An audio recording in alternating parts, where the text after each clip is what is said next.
présidente référente du parrainage. Je suis la trésorière des Yves Grenier des initiatives locales pour le développement. Je suis aussi membre pilote du jardin pédagogique pour la phase test qui a démarré à Ndangan Campement. Donc, je crois que Chantal et Marthe ont tout dit. Le film aussi a tout dit. Je vais juste essayer d'expliquer ce qui se passe au niveau du parrainage, mais aussi du jardin pédagogique. Je m'occupe du parrainage dans les autres écoles, à savoir l'école primaire, le collège et le lycée. Et je ne saurais terminer avec le parrainage sans remercier les deux citoyens du monde. Je veux nommer Chantal Dimansar et Bora, qui sont toujours là, qui nous accompagnent.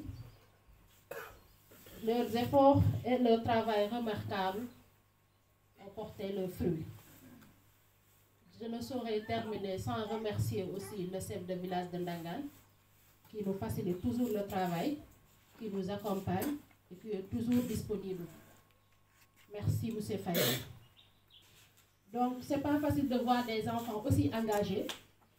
Et le jardin pédagogique a permis à certains enfants de trouver leur chemin. Parce que j'ai vu des enfants en tant que pédagogue qui n'excellaient pas dans le travail. Et c'est là-bas que j'ai connu Chantal une fois, qui est venue 2 fois. Quelque part dans ma tête, j'ai dit, je veux travailler avec cette dame-là. Mais quelque part aussi, elle pensait à ça, mais elle ne m'a rien dit. Les années ont passé parce que j'aime travailler chez les enfants. J'ai été enseignant dans le temps. Et ma spécialité, c'est l'agriculture, le changement climatique, comment atelier, etc. Tout ce qui est environnement. Et l'année dernière, par bien sûr l'intermédiaire de maman qui est là, elle m'appelle un jour pour me dire que je vais te... En fait, on a parlé de beaucoup de choses, je n'étais pas prêt à la voir. Et elle me dit, je ne te promets rien pour le boulot, mais j'ai ton numéro. Et un jour, Chantal m'appelle pour me dire que j'ai besoin de toi, qu'on devait travailler ensemble. Et surtout, c'est grâce à ma maman, je ne sais pas de la remercier surtout. Donc, ce qui concerne le jardin pédagogique, c'est faire l'agriculture de manière bio, c'est-à-dire sans pesticides, sans rien, seulement avec des choses naturelles. D'accord? Donc, mais aussi, surtout, sensibiliser les enfants, ce qui concerne le changement climatique.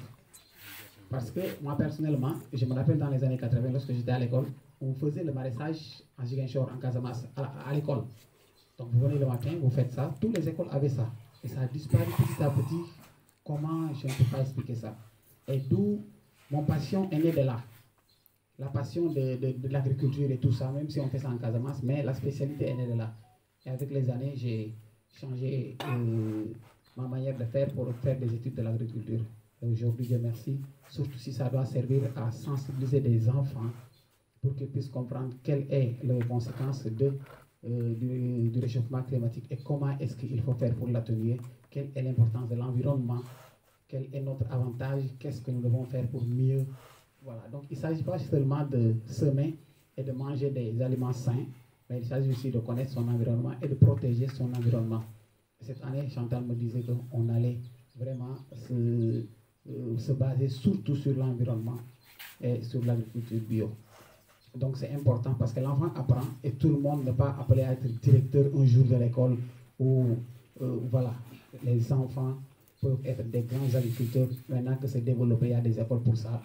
Et cette passion peut naître de là, d'un jardin pédagogique à l'école et devenir demain quelqu'un. Aujourd'hui, tous les gens qui ont un peu de moins achètent des terres pour faire des jardins. Planter des arbres, beaucoup de gens le font. J'aide beaucoup de gens par rapport à ça. Donc je sais que si ces gens avaient la chance de faire les formations que nous avons faites, ils allaient le faire, mais ils sont obligés d'appeler un expert. Et tout ce que j'ai dit, terre et culture solidaire, franchement, l'année dernière, on a passé de merveilleux moments avec les enfants et on a découvert des choses sans le jardin qu'on n'allait pas voir chez les enfants, que celle-là, elle a insinué. Exemple, il y a un enfant qui ne faisait même pas partie de la liste de l'équipe qui devait travailler avec nous.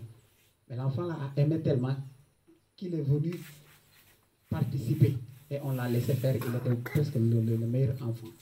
Donc on a dépassé le cadre d'éducation dans les 4 murs tout le temps. Si on pouvait, Dieu pouvait vraiment ouvrir les portes de financement, mais aussi surtout que les enfants puissent bénéficier de ça, ce serait bien. Donc c'est ce que je fais avec Terre et Culture. On a cheminé presque 1 an maintenant. Et franchement, j'apprends beaucoup de choses de Chantal. C'est vrai que je suis jeune, je me presse, mais je pense qu'elle m'apprend aussi la patience. On attend. Il y a des choses, on attend, c'est le temps qui fait. Mais comme un bon Diola, je suis tout le temps fougueux, donc c'est normal. Merci beaucoup, que le Seigneur bien m'a béni et que ça puisse être simple.